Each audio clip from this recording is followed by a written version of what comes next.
Je trouve que c'est bien et ça va dans la bonne direction.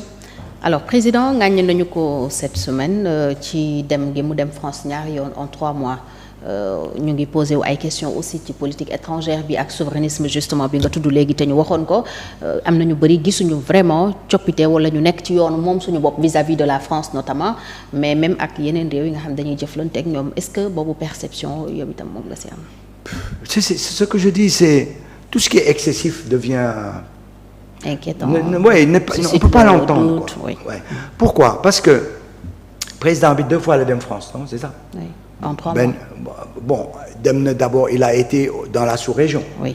Il a vu les pays de la sous-région, les États. Il a montré l'orientation de ce gouvernement. Je veux travailler avec les gens proches de moi. Je pense qu'il l'a démontré, c'était clair. Bon. Léegi bu demee France on ne peut pas s'enfermer quand même, il va falloir mu dem France.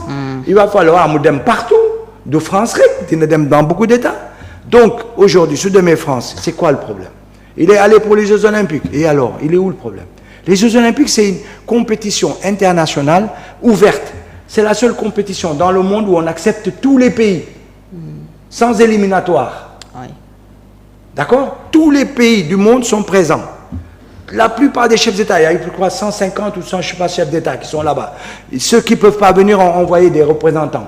Donc c'est l'occasion de rencontrer des chefs d'État. C'est l'occasion de discuter. Il y a plein de choses qui peuvent se faire là-bas. Mais en même temps, Faïdal, une compétition de ce type-là, internationale, en plus avec un très beau discours qu'il a fait sur la question de la xénophobie, du racisme, sur la question de l'égalité des chances, y compris dans le sport, et autres, etc. Pourquoi nous, on n'aura jamais de médaille aux Jeux Olympiques? Il ne faut pas rêver.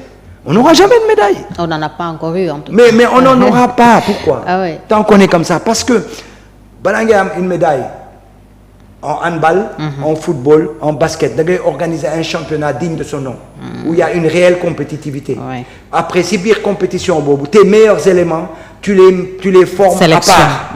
Et tu les prends comme athlètes de haut niveau et tu les formes à part.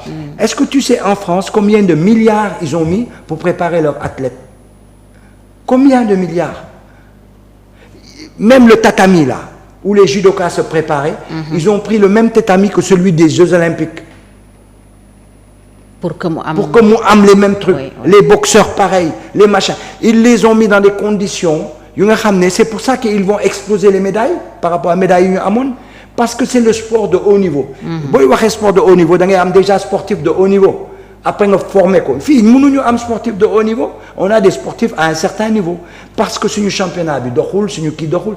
Donc déjà on doit revoir notre fonctionnement ici dans nos fédérations qui ne fonctionnent pas bien. La fédération de handball, de basket, de ceci, de cela, tout ça, de volley. On n'arrive pas à organiser un championnat digne de ce nom. Moi dans mon jeune âge, le plateau, on faisait du handball. Il y avait une fédération, on avait tous les samedis des tournois.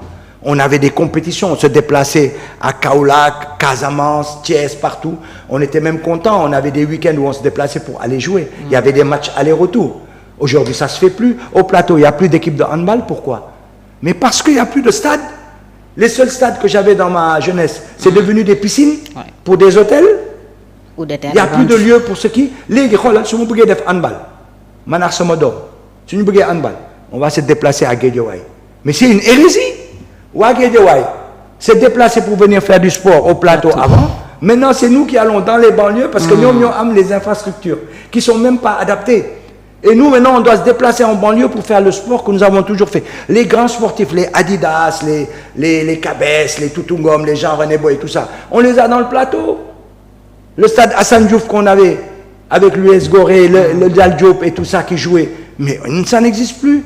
Mais pourquoi? Parce qu'il n'y a plus de...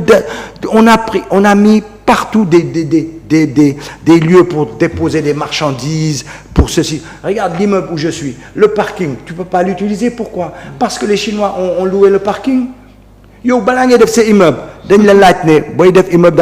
parking. Wadi, il accepte de faire le parking. Maintenant, il sous son parking. La justice, tout le monde regarde, personne ne dit rien.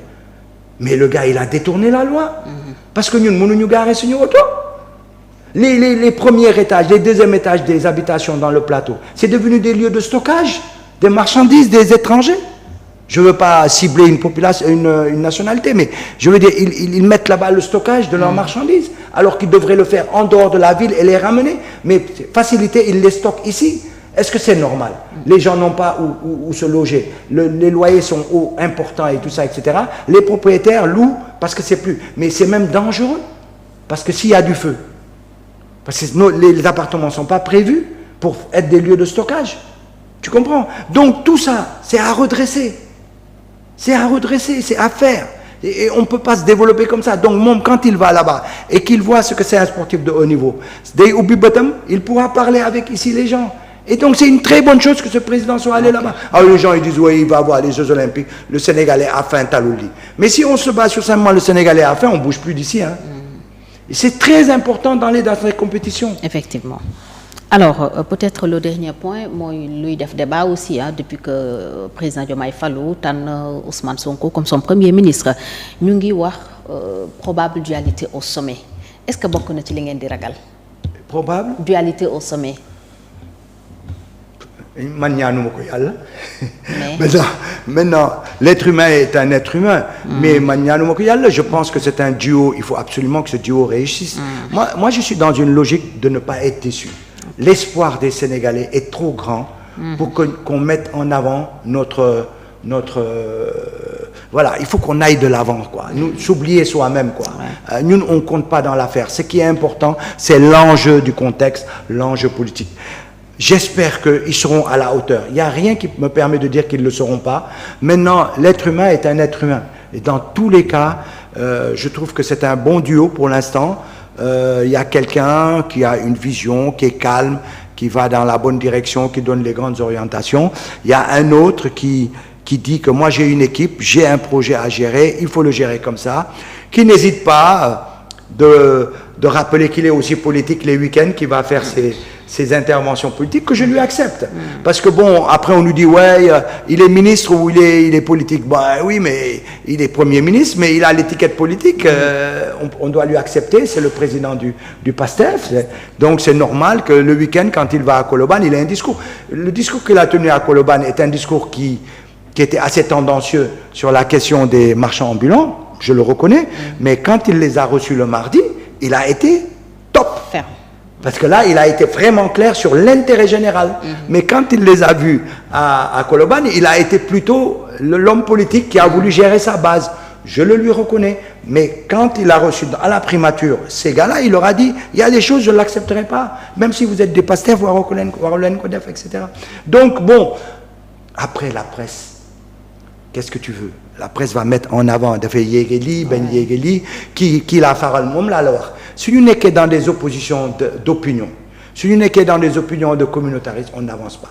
La question c'est analyser nañ ko analyser ñu essayer xool ñaari discours yi essayer voir comment ça marche essayer voir est-ce que ça va dans le bon sens ñu discuter. Si on voit des choses qui vont pas du tout mais ñu critiquer ko sur la base d'analyse sur la base d'enquête et que ñu def noonu. Par exemple la question que, comment on appelle ça, les responsables des impôts et tout ça, qui ont beaucoup d'avantages sur les terrains, sur quand les agents des impôts et